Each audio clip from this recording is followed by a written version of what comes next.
Bonjour, bienvenue dans ce nouveau vlogmas. Alors aujourd'hui je vous retrouve en soirée pour attaquer un nouveau projet et il s'agit en fait d'une petite jupe que je vais réaliser dans les chutes d'un tissu sweat.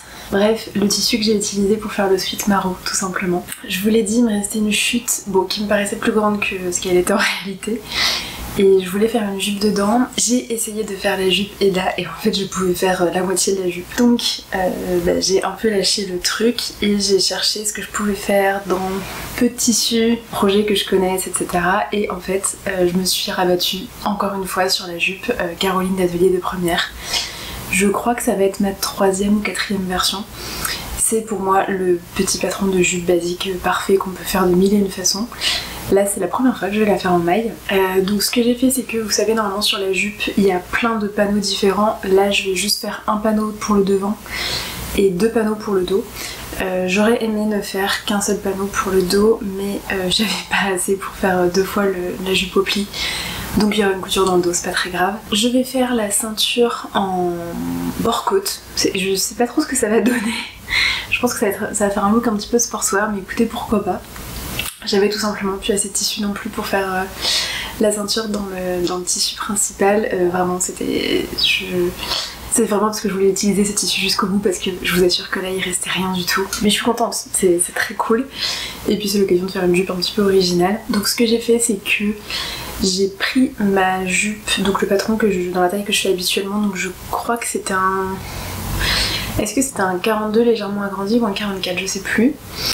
Avec le dos, enfin le milieu dos de la jupe qui est rallongé puisque du fait que je sois cambrée, moi je dois toujours rallonger un petit peu à ce niveau là sinon ça remonte un petit peu haut. Et du coup sinon j'ai gardé la même taille, donc je sais qu'elle va être un petit peu large mais je vais vraiment jouer sur la ceinture.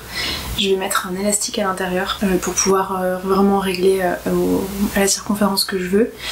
Donc pour la ceinture, je me suis dit que je voudrais mettre un élastique de 3 cm puisque c'est ce que j'ai le plus en stock. Donc 3 cm de large, donc j'ai calculé, je me suis laissé 3,5 pour avoir un peu de marge quand même, plus 1 cm de marge de couture des deux côtés puisque je vais la faire au pli. Donc je voulais faire ma ceinture au pli et en fait je me suis plantée, je sais pas ce que j'ai foutu.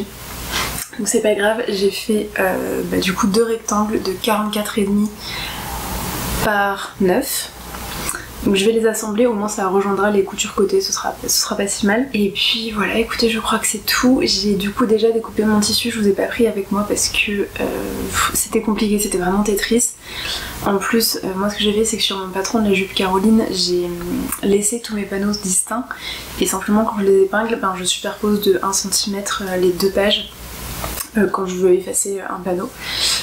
Donc c'était un petit peu compliqué, vous auriez pas vu grand chose à l'écran. Je vous ai épargné cette étape, en revanche on va attaquer tout de suite la couture et j'espère que le résultat sera à la hauteur de mes espérances.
Je pense que depuis que j'ai commencé à faire la jupe, il doit s'être passé 3 heures, quelque chose comme ça.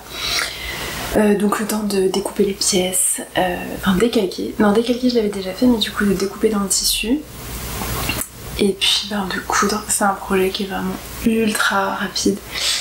J'en suis très contente, la petite jupe, alors elle est toute confortable, la coupe est très bien. Bon, j'aurais aimé un truc un peu plus patineuse, mais en réalité je me rends compte que je pense que le tissu est un peu trop épais et un peu trop molletonné, je sais pas si j'aurais vraiment eu le rendu auquel je pensais.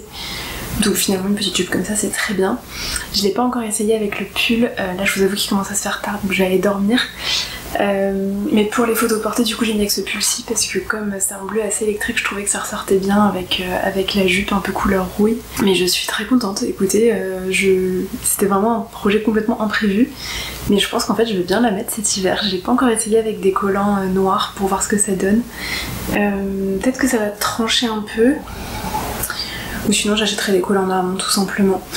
Je sais pas encore. Mais non écoutez je suis super contente. Je vais tester aussi du coup l'ensemble. Peut-être que je vous mettrai une photo sur Instagram, un de ces quatre, de l'ensemble pour voir si c'est joli. Ce qui est cool c'est que là du coup j'ai fait comme d'habitude au niveau de la taille.